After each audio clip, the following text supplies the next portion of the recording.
Big thanks to Katie Jefferson, the executive director of the Virginia Beach Rescue Squad Foundation, for joining us here on VBU Strong Night at the Sportsplex. I'm Isaac Berkey. He's Jack Lowe. The action on the field tonight, the Virginia Beach United women hosting the Richmond Ivy.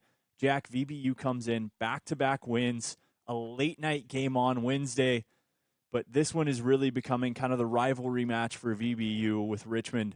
A good series last year, and another one setting the stage for tonight. Yeah, they call it the Battle of I-64, right? You come down 64 west or south or east and south, and the two teams match up. Richmond has a really fun home atmosphere as well. They pack a lot of fans in that stadium, so it becomes that much more fun. And I'm hearing a lot of tickets sold for tonight's game as well. It should be a really fun one.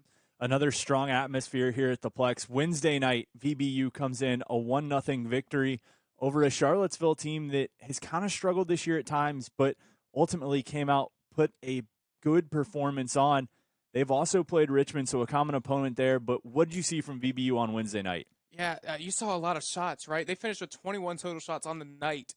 They were lighting it up all over the attacking half of the field. So you saw that, but you didn't see them finish. There was one shot that finished, obviously, Eli Rapp scoring the what would be the game winner for VBU. And I think if they show that kind of versatility offensively again, they can compete with any team in the Chesapeake division. But they've got to stay consistent. The back line's got to be good. They had a clean sheet this past week against Charlottesville. Lily White in net did a great job. She'll be starting again tonight. So you got to see that consistency overall. We didn't really see it in the first game of the season against Annapolis, but the last couple nights, Virginia Atlantic, Charlottesville, they've done outstanding offensively. And, all the Twins, too, they've been doing such good jobs. And Sydney Miller scored twice. So, got to stay consistent. You mentioned Miller, you mentioned Rapp on the offensive side. This VBU offense, we really, with those 20 shots, we started to see it kind of come to life. Subs in the second half coming in, making an impact, but you can't talk about the VBU offense without the Miller twins. We've seen Skylar come in the second half the last few games. Sydney, though, has just been absolutely dominant to start the season here for United. Yeah, she has, and both come from great colleges too, right? Baylor and Houston now. And they have such good chemistry, and not only just them, with the entire team. And they move the ball, they ping the ball around so well. And yeah, like you said, Sydney started off the year being the only goal scorer. I think she scored against Virginia Atlantic and against Annapolis, and such great shot making. And Sydney actually played left back last game against Charlottesville, and such good on the back line, getting rid of the ball, moving it forward to Rachel Walters in the midfield. Such great versatility from those two. You mentioned ball movement. One player we'll hear from here coming up shortly, Precious Adosa.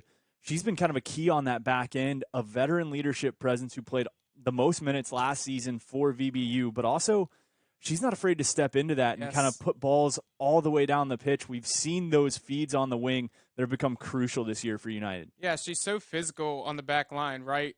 Teams are having such tough times getting past her, making a run towards the net, and she's done such a great job being a staple so that Lily White or whoever's in net doesn't even have to worry about it. She's done such a great job of that. And then, like you just said, moving the ball to the wings, sending, these through balls, these lobs to the wings, whether it's Sydney Miller there, whether it's Rachel Walters in the midfield, doing a great job feeding the midfield to make something happen. It's not always about stopping the goals, but making it so that the offense can have a nice opportunity. She has done a great job. We also caught up with Coach Bernard. You'll hear that here in just a few minutes, but he kind of alluded to the possession game, something we've seen United take steps up each of these home games, capping off the 4-game homestand here. What have you seen from United? What do you want to see from United as far as possession goes moving into this one against a really tough Richmond squad? Yeah, well, ideally, you'd love to see what you had against Charlottesville with 21 shots. It's not always that easy, but my biggest thing is finish, right? It's not the first game Wednesday where they had so many more shots than the other team, but you got to finish them.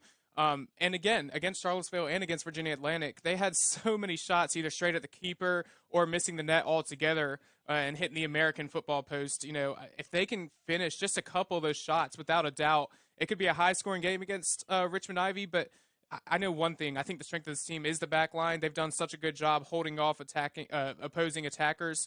And if they score a couple times, they just finish a couple more of those that they've been missing or been saved. Without a doubt, they can compete with any team in the division. And I think something else we've seen is that back line being patient. Patience has become almost a virtue for this squad in that picking their moments when to attack, picking their moments when to shoot.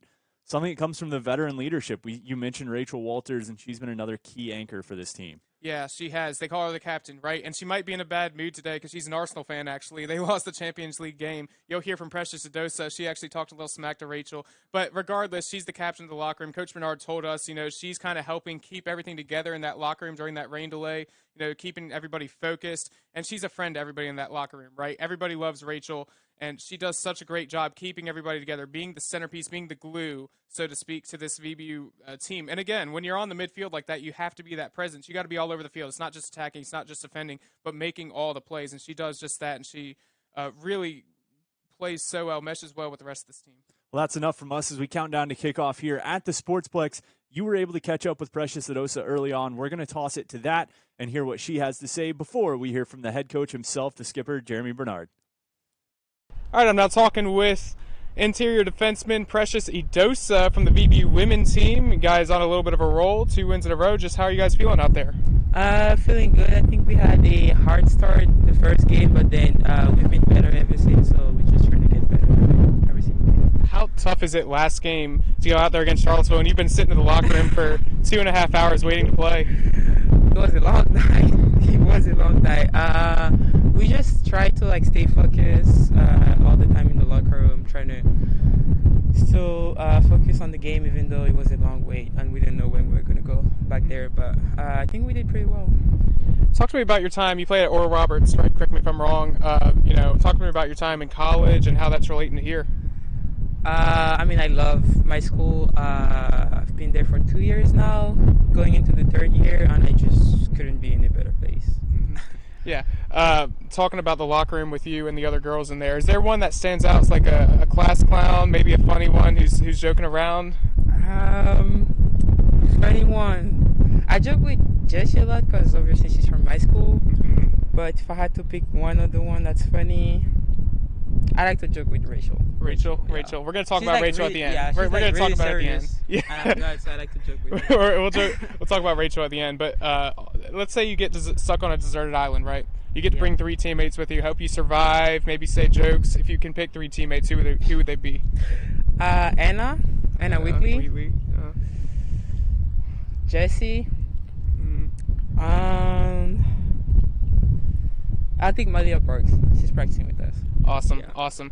And then also, final question here for you, Precious. I know you were telling me you had. Well, we have 2 more. One question about this. You were telling me you have something you want to say to a certain group of people, maybe Rachel, maybe Arsenal fans. Do you have something to say about what happened today? Keep going. It's hard to win the Champions League, especially when you rely on corner kicks. So I would say keep going. Yeah. One final question for you. Just what message do you have for the fans as we approach kickoff against Richmond? I'll say it again. What? Sorry. What final message do you have for the fans as we approach kickoff against Richmond? Be here, be loud. Awesome. Thank you, Precious.